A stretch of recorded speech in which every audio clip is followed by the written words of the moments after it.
মই আজি এটা সহজতে বনাব পৰা ৰেচিপি আপোনালোকলৈ লৈ আহিছোঁ। ৰেচিপিটো হৈছে ব্লেক ৰাইচৰ পুৰি। ব্লেক ৰাইচৰ পুৰি বনাবৰ বাবে মই চাউলখিনি ভালদৰে ধুই লৈছোঁ।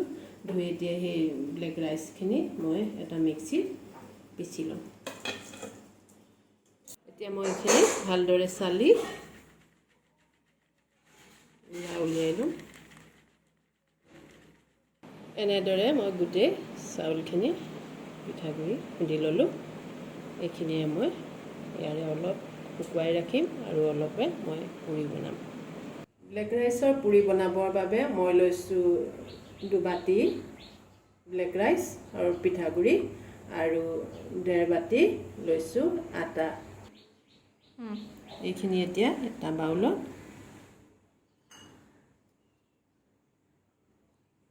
মিক্স কৰি ল'ম।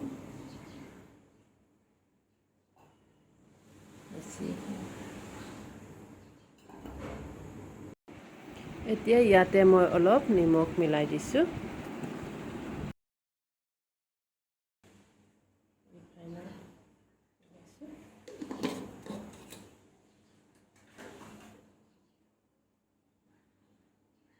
মই এতিয়া ভালদৰে মিক্স কৰি অলপ পানী মিলাই ডো বনাই ল'ম।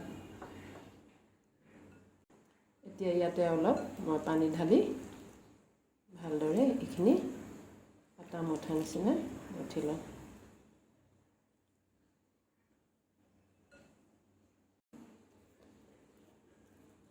এই ব্লেক ৰাইচটো ডায়েবেটিছ ৰোগীসকলৰ বাবে বহুত ভাল আৰু যিসকলৰ হাৰ্টৰ প্ৰব্লেম আছে তেওঁলোকে খালেও বহুত ভাল হয়। ব্লেক ৰাইচটো অকল যে পুৰি বনাই খাব লাগে সেইটো নহয়, পায়স বনায়ো খাব পাৰি ভাত হিচাপে, আৰু ইয়াৰ লাডুও বনাব পাৰি। এনেদৰে মই ভাবিলোঁ আজি পুৰিকে বনাওঁচোন, বনাই খাওঁ। এতিয়া এই সকলোখিনি মই এটা এটাকৈ লাডু বনাই ল'ম।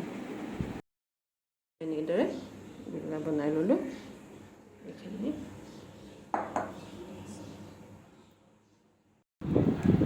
এতিয়া মই এই সকলোখিনি ভালদৰে বেলি ল'ম।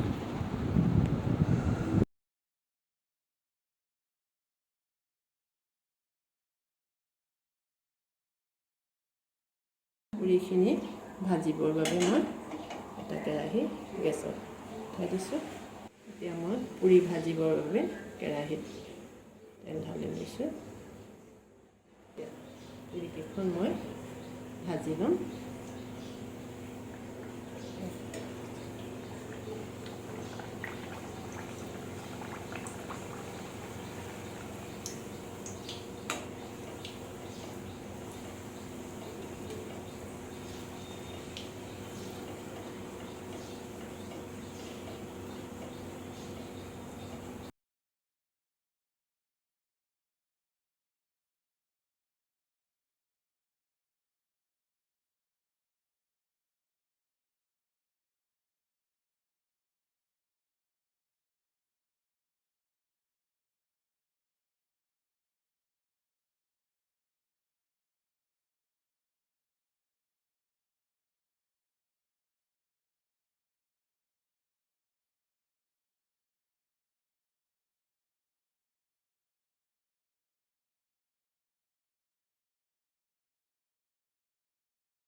এনেদৰে আপোনালোকেও ব্লেক ৰাইচৰ পুৰি বনাই খাবচোন। মোৰ ভিডিঅ'টো চাই কেনে লাগিলে কমেণ্টছত জনাব। যদি ভিডিঅ'টো চাই ভাল লাগিলে লাইক, শ্বেয়াৰ আৰু ছাবস্ক্ৰাইব কৰিবলৈ নাপাহৰিব।